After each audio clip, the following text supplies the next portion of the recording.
नमस्कार दोस्तों, स्वागत है आपका अपने YouTube चैनल एकम एजुटेक में।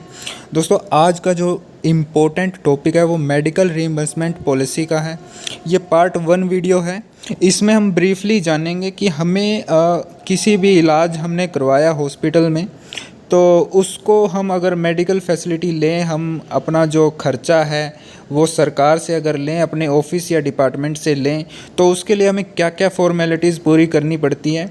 तो ये पार्ट 1 जो है इस वीडियो का, वो इसके बारे में हम डिस्कस करेंगे।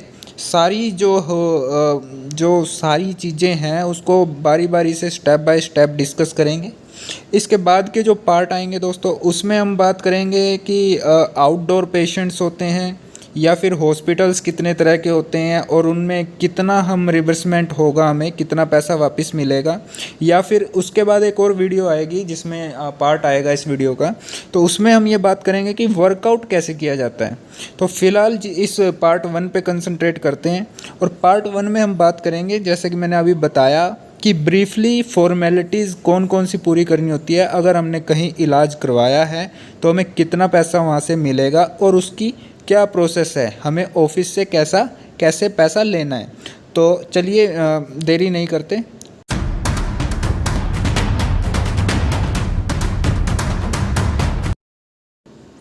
तो देखिए दोस्तों, जो हरियाणा सरकार की मेडिकल रिम्बर्समेंट पॉलिसी है वो जो है रीइंबर्समेंट प्रोसेस पे बेस करती है। मतलब कि वो कैशलेस नहीं है। कैशलेस है तो सिर्फ वो 7 बीमारियों के लिए है, जैसा कि आप देख सकते हैं। कैशलेस फैसिलिटी जो है, ये पहले नंबर पे आप देख सकते हैं, कार्डियक एमरजेंसी या फिर एक्सीडेंट हो जाए तो उसमें कैशलेस चलेगा। कैंसर स्टेज 3 या 4 हो दोस्तों, तो उसमें भी कैशलेस पॉलिसी चलेगी। कोमा में कोई है पेशेंट तो उसमें भी जो है कैशलेस चलेगी। ब्रेन हैमरेज किसी को हुआ है या इलेक्ट्रोक्यूजन हुआ है, करंट लग गया अचानक से, तो ये जो कोविड-19 है इसको भी अभी ऐड गवर्नमेंट ने कर दिया है दोस्तों। तो इसमें क्या है कि ये जो बीमारियां हैं वो अचानक से हुई हैं। मतलब ये लंबी बीमारियां नहीं हैं, ये अचानक से हो जाती हैं, फिर ये क्रोनिक डिजीज़ में काउंट की जाती हैं। तो ये जो फैसिलिटी है वो कैशलेस में आती हैं। ये सारी जो बीमारियां हैं वो कैशलेस ट्रीटमेंट होता है। इसके लिए हमें पैसा खर्चने की हॉस्पिटल में ज़रूरत नहीं होती। हमें सिर्फ अपना एक आई कार्ड दिखाना होता है, या फिर हम अपना जो इंट्रा हरियाणा पे हमारी जो आईडी बनी हुई है उसका कोड हम दिखा सकते हैं, उसका प्रिंट आउट दिखा सकते हैं कि हमें सिर्फ और सिर्फ उनको एक प्रूफ देना होता है कि हम जो है गवर्नमेंट एम्प्लॉई हैं। तो ये जो कैशलेस फैसिलिटी है इसमें हमें एक पैसा भी खर्च नहीं करना होता। पूरा का पूरा जो है वो हॉस्पिटल अपने से खर्च करता है, वो बाद में गवर्नमेंट से क्लेम कर लेता है। तो ये फैसिलिटी जो है सिर्फ इन बीमारियों के लिए। हालांकि जो दूसरी बीमारियां हैं, नॉर्मल बीमारियां हैं, नॉर्मल इलाज के लिए रीइंबर्समेंट पॉलिसी जो है वो चलती है। उसके बारे में अब बात करते हैं। तो देखिए दोस्तों, इसको समझने के लिए, रीइंबर्समेंट पॉलिसी को समझने के लिए हमें यह समझना होगा कि ट्रीटमेंट कितने तरह के होते हैं। ट्रीटमेंट जो हैं दोस्तों 2 तरह के होते हैं, एक इंडोर ट्रीटमेंट, एक आउटडोर ट्रीटमेंट। इंडोर ट्रीटमेंट का मतलब है जो हम हॉस्पिटल के अंदर एडमिट होकर के ट्रीटमेंट लेते हैं, उसको इंडोर ट्रीटमेंट कहते हैं। यानी कि कोई कर्मचारी है, वो बीमार हुआ, वो हॉस्पिटल में एडमिट हुआ, 2 दिन, 4 दिन, 10 दिन, 15 दिन वो एडमिट रहा, उसके बाद वो डिस्चार्ज हुआ, इसको बोलते हैं इंडोर ट्रीटमेंट। इसके बाद आता है आउटडोर ट्रीटमेंट। आउटडोर ट्रीटमेंट में क्या होता है कि किसी आदमी को, किसी कर्मचारी को बहुत बड़ी बीमारी है, क्रोनिक बीमारी है, और उसका जो ट्रीटमेंट है उसको एक पीरियड से, यानी हफ्ते में, महीने में, 15 दिन में बार बार रेगुलर उसको जो है ट्रीटमेंट लेना पड़ता है। कोई स्पेसिफिक ट्रीटमेंट उसको लेना पड़ता है। जैसे कैंसर का कोई पेशेंट है दोस्तों, तो उसको जो है कीमोथेरेपी, इस तरह के प्रोसेस से गुजरना पड़ता है। वो टाइमली, कईयों की हफ्ते में होती है, कईयों की 15 दिन में, तो कईयों की जल्दी भी होती है। तो उस प्रोसेस में क्या होता है, आउटडोर ट्रीटमेंट उसको काउंट किया जाता है, क्योंकि जो पेशेंट है उसको हफ्ते में सिर्फ 1 दिन के लिए आना है, 15 दिन में 1 दिन के लिए आना है, तो उसको आउटडोर बोलते हैं। तो फ़िलहाल जो हम बात करेंगे इनडोर ट्रीटमेंट की बात करेंगे। जो आउटडोर ट्रीटमेंट की बात है वो मेरी नेक्स्ट वीडियो में एक अलग सेपरेट वीडियो उसकी आएगी। उसमें क्या क्या फॉर्मेलिटीज़ होती हैं, उसमें कैसे इलाज करवाया जाता है, वो सारा कुछ उसमें जो है इंक्लूड होगा। फ़िलहाल जो हम डिस्कस कर रहे हैं वो इनडोर ट्रीटमेंट के बारे में करते हैं। इनडोर ट्रीटमेंट जैसा कि मैंने आपको बताया कि हम जैसे कोई भी कर्मचारी अपना इलाज करवाता है तो वो जो है हॉस्पिटल में एडमिट होकर के इलाज करवाता है।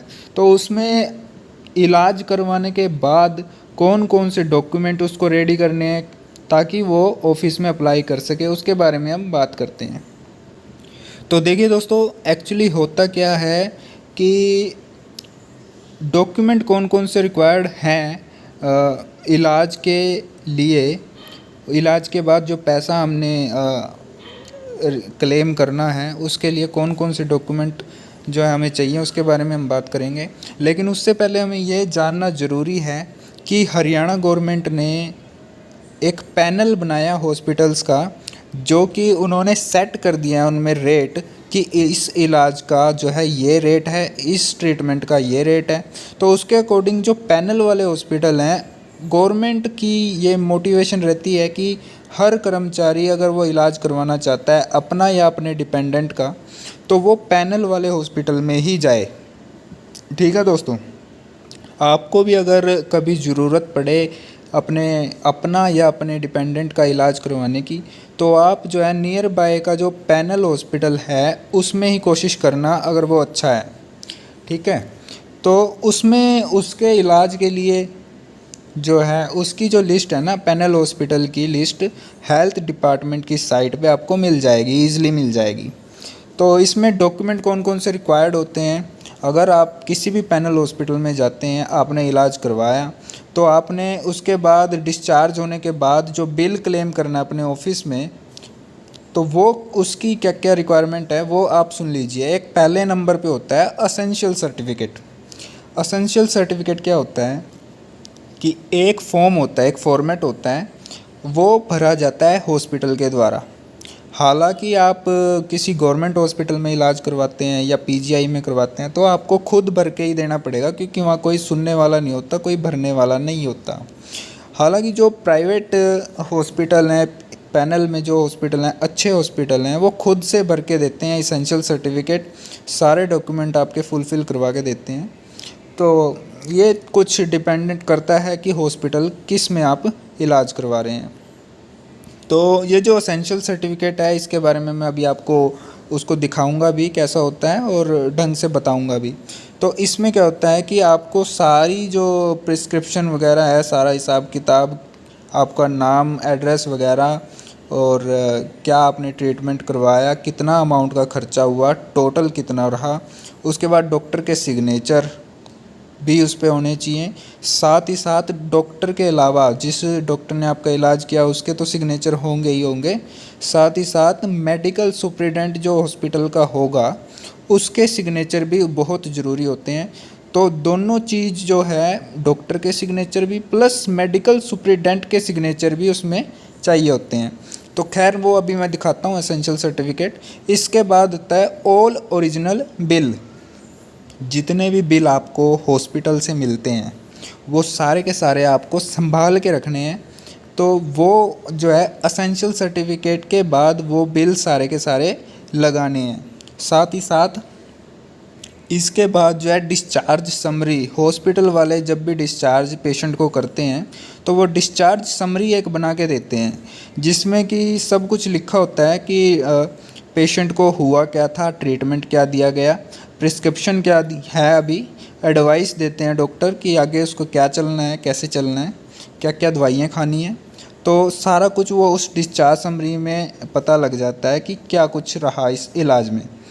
तो ये सब चीज़ें, तीनों चीज़ें ये बहुत ज़्यादा इम्पोर्टेंट होती हैं। इसमें एक भी चीज़ अगर कम हुई तो वो जो है रिइंबर्समेंट पॉलिसी उसको काउंट नहीं करती।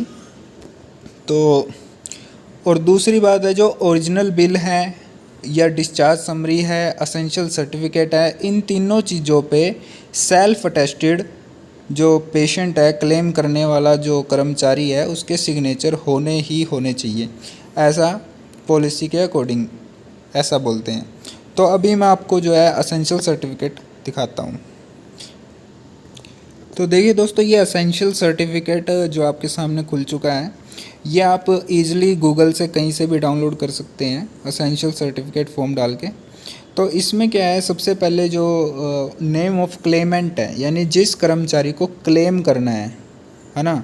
अगर वो खुद का इलाज करवा रहा है तो नेम ऑफ क्लेमेंट में वो खुद का ही नाम डाल लेगा, डेजिग्नेशन डालेगा, डिपार्टमेंट डालेगा, और पीरियड ऑफ ट्रीटमेंट डालेगा, कब से कब तक उसका इलाज चला।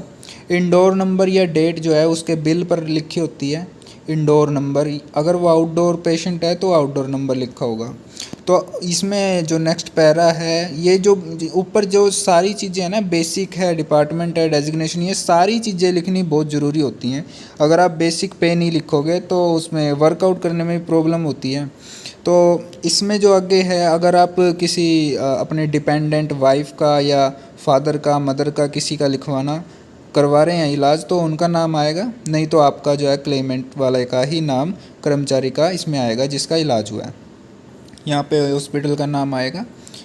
इसके बाद जो है यहाँ ये जो कॉलम और दिया गया है, सीरियल नंबर 1 डाल के name and quantity of medicine in capital letter, यानी कि जो आपने ट्रीटमेंट लिया है, ठीक है ना, कोई भी ट्रीटमेंट आपने लिया है, वो पैकेज में है या नॉन पैकेज में है, वो यहाँ पे लिखा जाएगा, ठीक है। उसके बाद उसका नंबर लिखा जाएगा आउटडोर टिकट का, उसके बाद डेट लिखी जाएगी, है ना।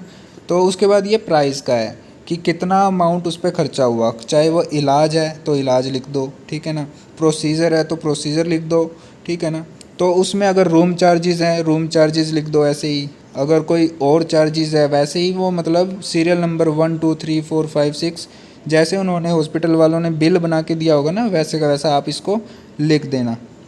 और इसके बाद अगर कोई डिस्काउंट है तो डिस्काउंट भी इसमें डालना, और जैसे जैसे बिल बनाया है वैसे ही टोटल करके यहाँ पे जो है ना, टोटल करके अमाउंट टोटल लिखा होना ज़रूरी है।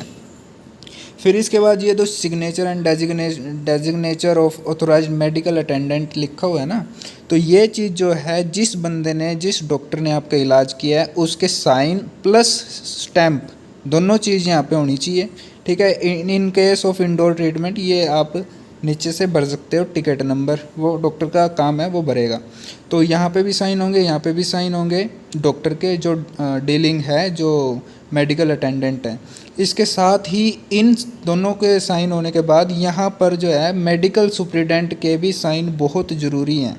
मेडिकल सुप्रिटेंडेंट जो उस हॉस्पिटल का मेडिकल सुप्रिटेंडेंट है, उसके साइन भी बहुत ज़रूरी है। अगर उस हॉस्पिटल में मेडिकल सुप्रिटेंडेंट नहीं है किसी वजह से, तो जो ये मेडिकल अटेंडेंट है ये लिख के देगा, लाइन लिखेगा या कोई सर्टिफिकेट बना के देगा कि हमारे हॉस्पिटल में जो है मेडिकल सुप्रिटेंडेंट की कोई पोस्ट नहीं है, और हम ही जो हैं यहाँ के जो मालिक हैं, ऑनर हैं या मेन डॉक्टर हैं, वो ऐसा लिख के देगा, तब ये मान्य होगा। नहीं तो मेडिकल सुप्रिटेंडेंट की साइन और सिग्नेचर बहुत ज़रूरी है। ये नेक्स्ट जो है पेज है इस असेंशियल सर्टिफिकेट का, इसमें नॉर्मली आपने डालना है हाउस नंबर वगैरह, मेडिसिन परचेज़ किया आपने अपने जो है सुपर बाज़ार से, कि जो हॉस्पिटल में है वो अवेलेबल नहीं थी, तो ये सारी चीज़ आपने आप पढ़ सकते हो, नॉर्मली आपने डाल देनी है। और यहाँ पे लास्ट में सिग्नेचर करके अपना नाम कैपिटल में लिख के और डेजिग्नेशन लिख के, प्लेस डेट लिख के, ये इसके साथ, इस असेंशियल सर्टिफिकेट के साथ आपने सारे बिल लगाने हैं ओरिजिनल, ठीक है।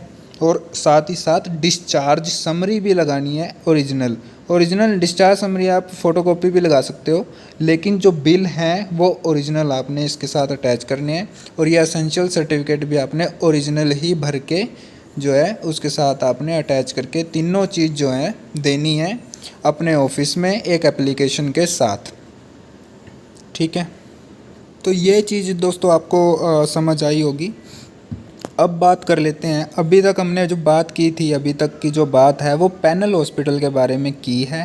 पैनल हॉस्पिटल में अगर आप इलाज करवाते हैं तो आपको एसेंशियल सर्टिफिकेट भर के प्रॉपर ऑल ओरिजिनल बिल डाल के और डिस्चार्ज समरी तीनों चीज़ लगा के आपको सबमिट करना है अपने ऑफिस में। लेकिन अगर आप जो है इलाज आपका चल रहा है प्राइवेट हॉस्पिटल में, आपने प्राइवेट हॉस्पिटल में अगर इलाज करवाया है जो कि हरियाणा गवर्नमेंट के पैनल में नहीं हो, ठीक है ना। जो मतलब इसमें हम प्राइवेट हॉस्पिटल उसी को बोलते हैं जो पैनल में नहीं होता, ठीक है ना। तो उस केस में क्या होता है, उस केस में एक चौथी चीज़ एमरजेंसी सर्टिफिकेट की भी बहुत ज़रूरत होती है। उसके बिना कोई भी जो है आपका बिल नहीं निकलेगा मेडिकल का। तो एमरजेंसी सर्टिफिकेट क्या होता है? एमरजेंसी सर्टिफिकेट होता है कि आप एक सर्टिफिकेट बनवाओगे अपने डिस्ट्रिक्ट के सीएमओ से। सीएमओ मतलब चीफ मेडिकल ऑफिसर, जो सिविल हॉस्पिटल के हेड होते हैं, ठीक है। तो वो एमरजेंसी सर्टिफिकेट बनाने का मकसद ये होता है कि आप उसमें ये सीएमओ जो है आपकी कंडीशन, पेशेंट की कंडीशन देख के ये एमरजेंसी उसको घोषित करता है कि उस आदमी को, उस कर्मचारी को अपने पैनल वाले हॉस्पिटल में जाने का टाइम नहीं था, ठीक है, या वो पहुंच नहीं पाया, बीमारी इतनी बड़ी थी कि उसको नियर बाय अपने प्राइवेट हॉस्पिटल में जाना पड़ा और वहीं पे इलाज लेना पड़ा अचानक से। क्योंकि ऐसा होता है कभी कभी दोस्तों कि किसी को मान लो हार्ट अटैक आया है और पास में कोई पैनल का हॉस्पिटल नहीं है, ठीक है ना। तो उस केस में क्या होता है कि उस कर्मचारी को उस अपने नियर बाय प्राइवेट हॉस्पिटल में ही जाना पड़ेगा। तो इस केस में अगर सीएमओ को लगता है कि हाँ ये केस जो है ठीक है, इसमें जो है कर्मचारी ने अपनी जान बचाने के लिए जो है प्राइवेट हॉस्पिटल में एडमिशन लिया, तो उस केस में सीएमओ जो है इमरजेंसी सर्टिफिकेट बना के देगा। तो ये चारों चीज़ें जो है आपको अपने ऑफिस में जमा करवानी है। इसमें कोई बड़ी बात नहीं है। इमरजेंसी सर्टिफिकेट जो है अगर सीएमओ को लगता है कि ये हाँ मतलब ठीक है, ये सही है बात कि इनकी प्रॉब्लम थी और जेन्युइन है बात, तो वो बना देते हैं। ऐसी कोई बात नहीं है कि कहीं जो कर्मचारी हैं उनका कहना है कि इमरजेंसी सर्टिफिकेट बनाते ही नहीं है, ऐसा नहीं है दोस्तों, वो बना देते हैं। तो ये चारों चीज़ें जो हैं आपको अपने ऑफिस में जमा करवानी है। लेकिन इस केस में जो प्राइवेट हॉस्पिटल में आपने इलाज करवाया है, इस केस में सिर्फ़ और सिर्फ आपको पीजीआई रेट ही मिलेगा। यानी कि जो इलाज आपने यहाँ पे करवाया है, लाखों रुपए खर्चे हैं, तो अगर वही इलाज आप पीजीआई में करवाओगे तो देखो कितना जो है कॉस्ट जो है कम हो जाएगा। तो वही आपको जो है पैसा मिलेगा। यानी कि मेन जो खर्चा मिलेगा आपको 30-40% के आसपास ही मिलेगा अगर आप प्राइवेट में करवाते हो, ठीक है ना। और रही बात जो पहले आपने पैनल में करवाया है इलाज, पैनल वाले लगभग 80% के आसपास जो है खर्चा मिल जाता है।